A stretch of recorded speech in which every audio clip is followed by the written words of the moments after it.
Hey guys, it's Dr. Bickling from Own It Dental. As always, here's my contact information if you need to get a hold of me. And if you guys are enjoying these videos, please do hit that like button, hit that thumbs up button. It's right down below. It only takes you a second, and it should be your number one thing to do. Speaking of numbers, everybody in your office should have a number.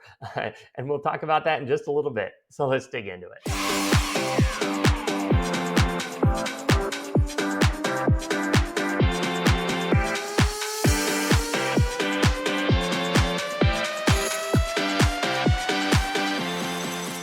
All right.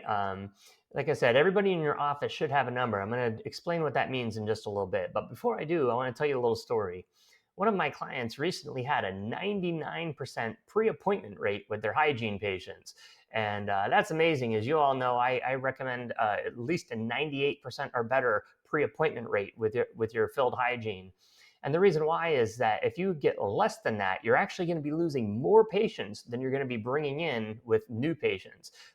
And I have a video on that. Perhaps we'll revisit that one next time. But in any case, this doctor was really happy and was celebrating with their staff and congratulating their staff for having a 99% pre-appointment rate. But I kind of have a different take on it. And although the staff was the ones that did all the work, the reason why it was 99% was because of one person. And that was the person who was tracking those numbers. Because if numbers aren't tracked, they're not going to get done. The only reason why they made the goal in the first place is because there's somebody there watching to make sure that those numbers are being met. And that's the most common failure of a system is the person who's watching the numbers or tracking the numbers. So let's just review systems here a little bit, and then we'll kind of dig into this some. So what is a system? For just the brief description of a system is, first of all, it's got to be simple. It's got to be easy, right? It's got to be written down. If it's not written down, then it's certainly not going to be repeatable. Which is the next one.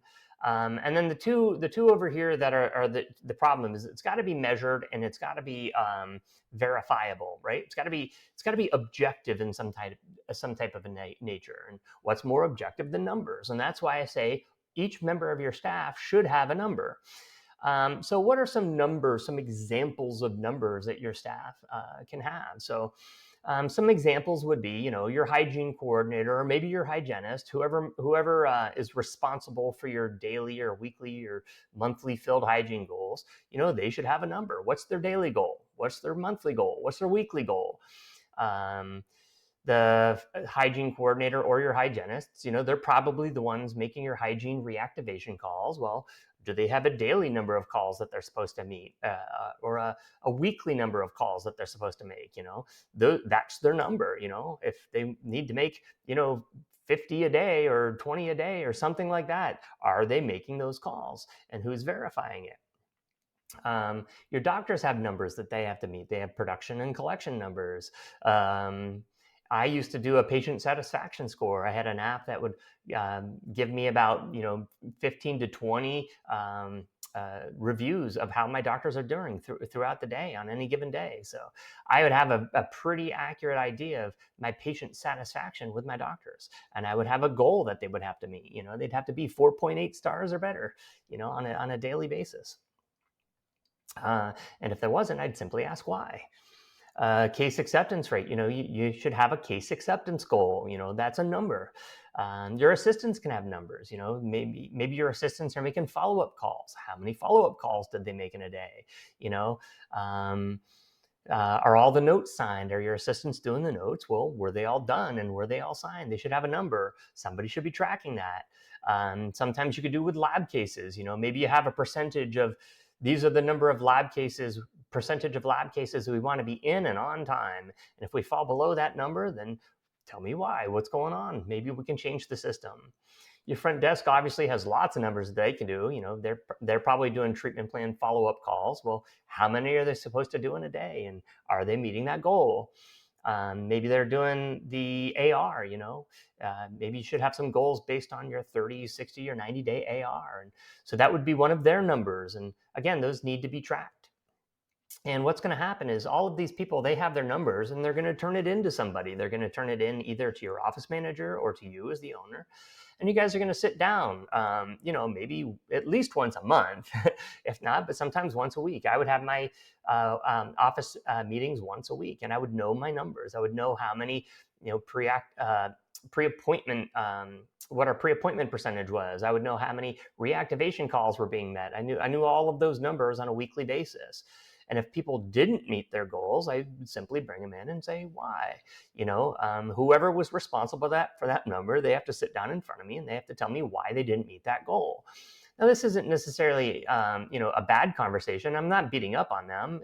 I try to make it a friendly conversation if at all possible, but I want to know why they didn't meet their goal. What were the obstacles in place that kept them from meeting their goal? And those are the things that I need to address, because sometimes it's my fault that they didn't meet their goal. Sometimes I didn't give them the resources that they need to meet their goal. If we're talking about a field hygiene goal and they didn't meet it, and I say, why? And they're like, well, we simply don't have enough room. We don't have enough, hygienists. We don't have enough appointments.